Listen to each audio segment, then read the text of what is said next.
தந்தையொடு என்னிடை நட்பு எனும் குறள் உடலும் உயிரும் பிரியாமல் ஒன்றாக இருப்பது போல இல்லற வாழ்க்கையில் இருப்போர் ஒன்றாக இருத்தல் வேண்டும் என்ற பொருளுடன் காதலின் சிறப்பையும் இல்வாழ்வின் மேன்மையையும் உணர்த்துகிறது.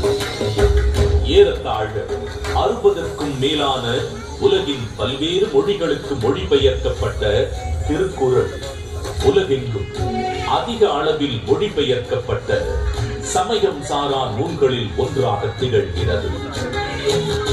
திருக்குறளின் இலக்கிய வடிவமும் பொருளடக்கமும் அதன் செம்மொழி தன்மையை வெளிப்படுத்துவதுடன் உலக இலக்கியத்தின் ஒரு மாபெரும் ஆவணமாகவும் விளங்கி தமிழின் தொன்மையையும் தமிழர்களின் பெருமையையும் இப்புவியெல்லாம் கொண்டு சேர்க்கின்றது.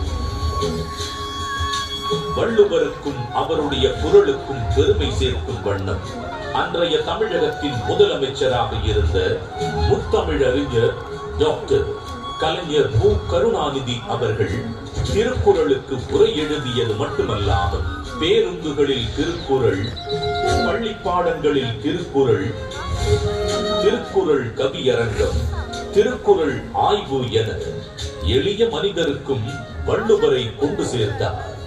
அவரது புகழை நிலைநாட்டும் விதமாக 1975 தொடங்கி பல இன்னல்களுக்கு பின்னர் 2000ஆம் ஆண்டு குமரி முனையில் 133 அடி உயரமுள்ள திருவள்ளுவர் கற்சிலையை திறந்து வைத்தார்.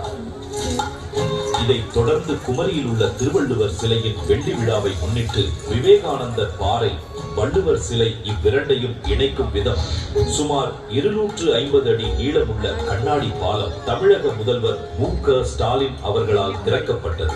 இந்தியாவின் முதல் கடல் மேல் கட்டப்பட்ட கண்ணாடி பாலம் இது என்பது வள்ளுவருக்கு மற்றும் ஒரு மணிமுடி.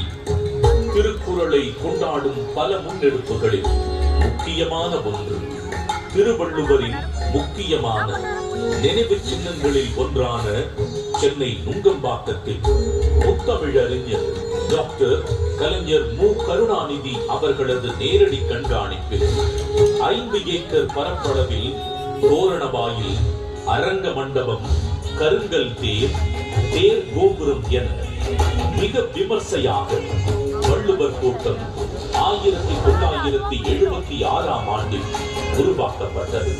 தமிழர்களின் பாரம்பரிய கட்டிடக்கலைகளின் அடிப்படையில் அமைக்கப்பட்டுள்ள வள்ளுவர் கோட்டம் வள்ளுவருக்கு புகழ் சேர்க்கும் இடமாகவும் தமிழ் மொழி